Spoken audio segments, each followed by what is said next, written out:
Don't watch any of Primal Dialoga's videos.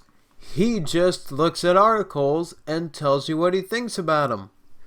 That's right. Alright, so we're looking at 25 seriously funny Pokedex entries that make no sense. And then we have some memes from like 10 years ago. So number 25 is Macargo. Macargo's body temperature is approximately 18,000 degrees Fahrenheit, which, yeah, that sounds about right. The surface of the sun reaches only 10,000 degrees. So I don't understand how this thing doesn't blow a hole in our ozone, but it's a fantasy world, so who cares? But yeah, I've heard of this one. Yeah, that one makes no sense. Larvitar, the horrifying 2-foot tall eater of world. What?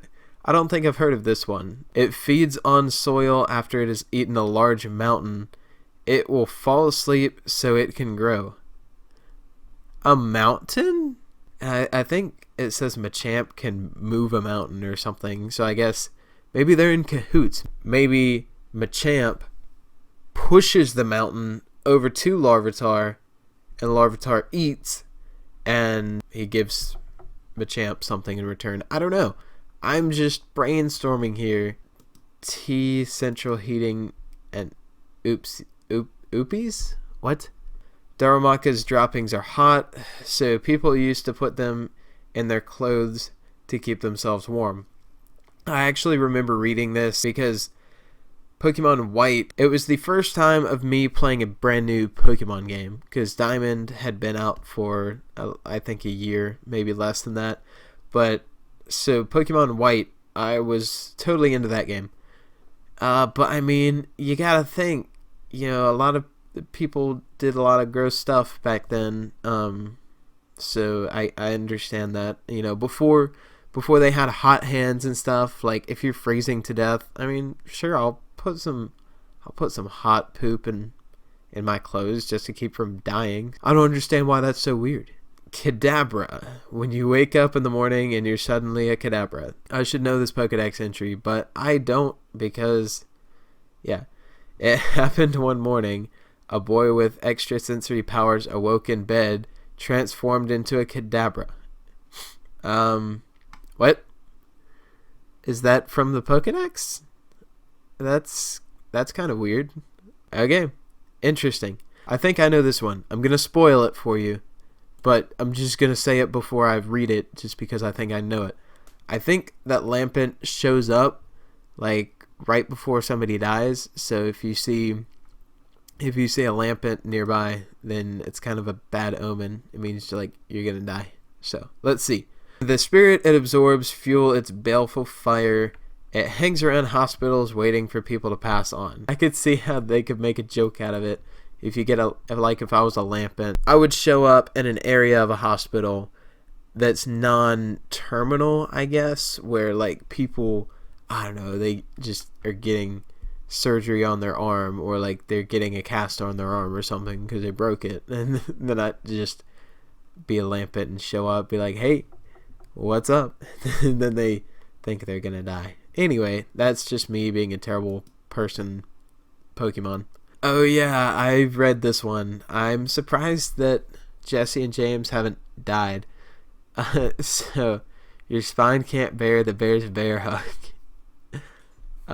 Let's see.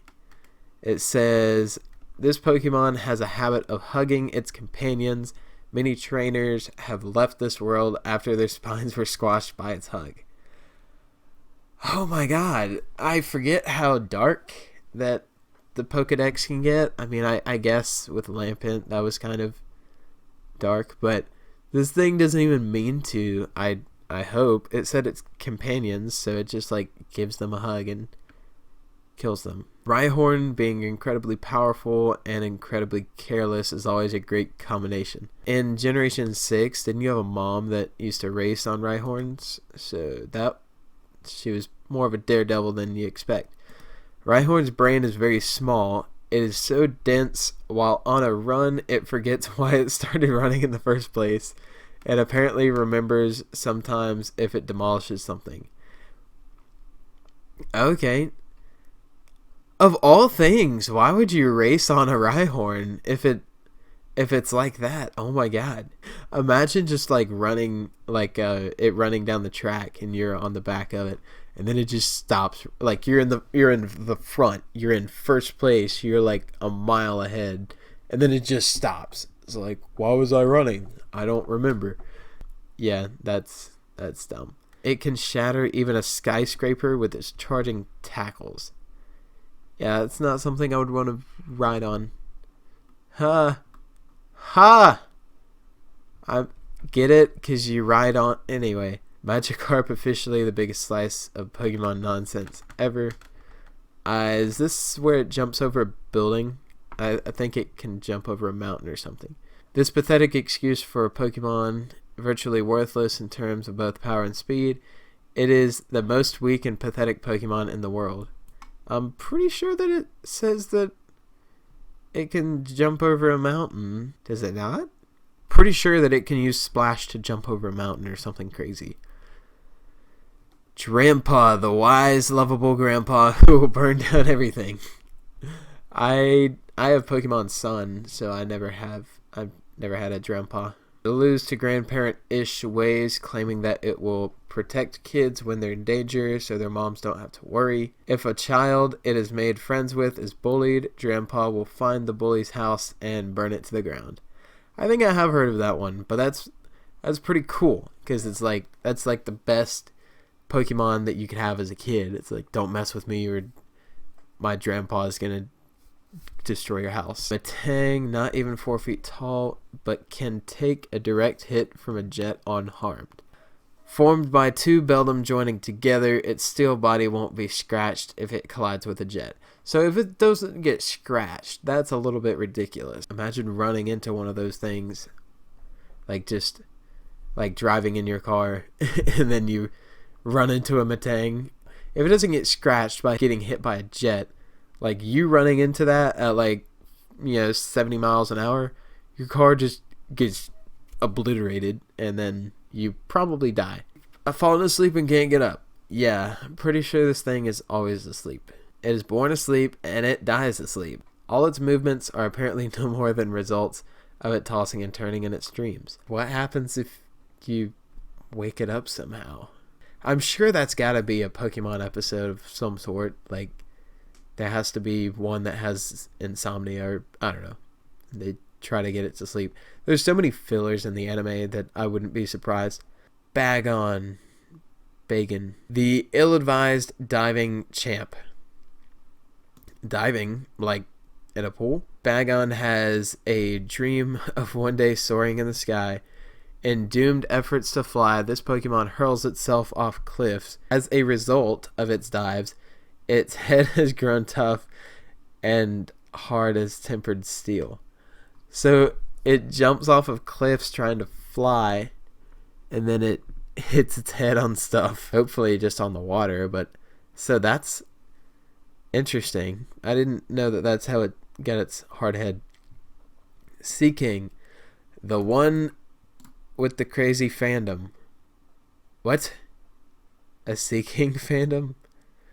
Trainers who are crazy for Seeking are divided into horn enthusiasts and fin enthusiasts. The two groups did not get along well. What?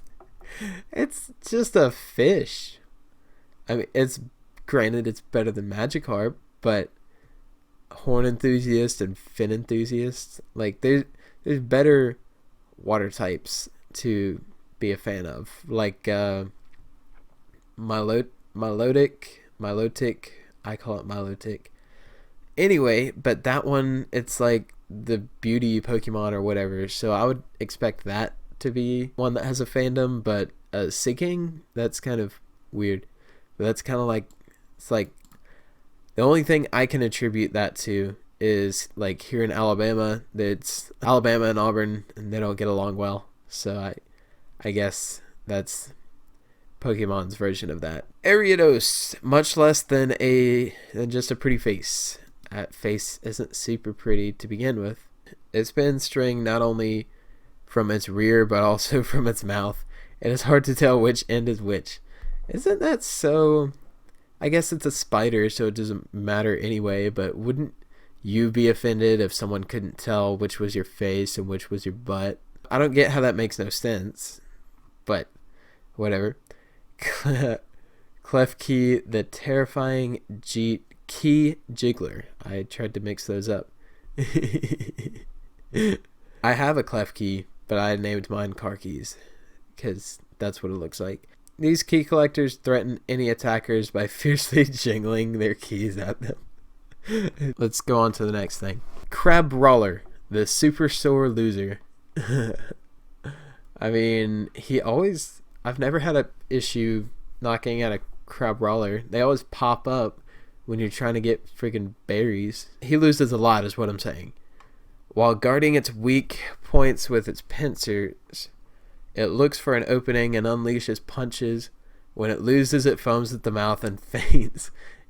That's pretty gross. I guess I understand why they don't show that in the game. You would just have one foaming at the mouth and fainting and then giving children nightmares. And Chestnut, watch out, it tackles. That would hurt. Look at those barbs. Oh my god. Its tackle is forceful enough to flip a 50-ton tank. It shields its allies from danger with its own body. A 50-ton tank? I don't know how much a normal tank weighs, but either way, that's very heavy. It's not a very big Pokemon, I don't think, so that's crazy. Drifloon, I know this one. This one, when you want to be a monster, but you're just a teeny balloon. It tugs on the hands of children to steal them away, however, it gets pulled around instead. What? Pretty sure that in one other Pokedex entry, it says that it carries away children to their death, or at least carries them away. Frostlass, keeping people and Pokemon as frozen. Ice Pop Lounge decoration since 2006. Pretty sure Lucamine did the same thing. She kept all her Pokemon as icicles to preserve their beauty or to make them not get hurt. I don't know. It was something creepy like that. It freezes hikers who have come to climb snowy mountains and carries them back to its home. It only goes after men it thinks are handsome. Well, I guess I'm safe then. Everyone is always like, if I just looked better, then life would be better. And in this case, it's not. You'd be an icicle. A Gardevoir, nice planet you have there. It'd be a shame if someone created a darn black hole. It can do that. To protect its trainer, it will expend all its psychic power to create a small black hole. If you have that much psychic power, pretty sure you could just, if someone's trying to steal them away, you can just use the force almost and just have him come back. Let's see, it says if you thought Beware's spine-crushing hugs were bad, check out this entry. Number 5, Poliwag, the one with something bizarre going on under the skin. Okay, I don't think I know of this one.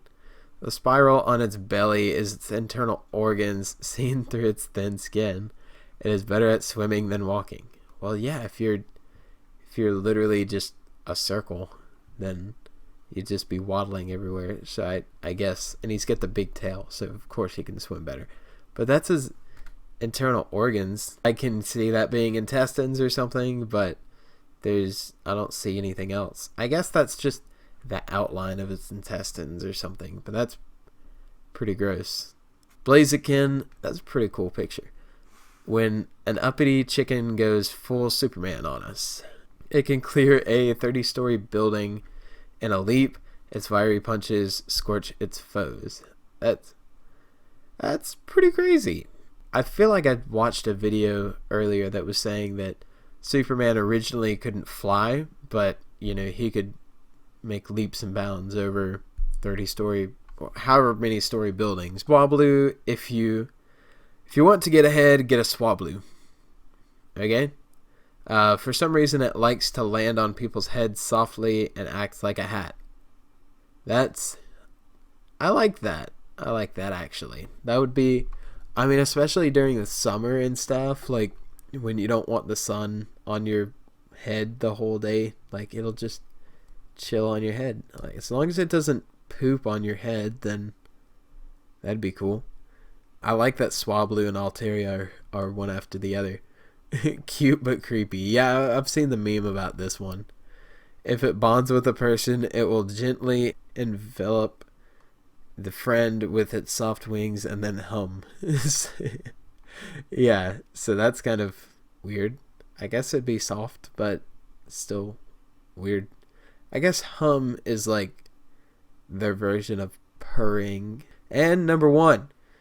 Yes, that goes back to the picture at the beginning.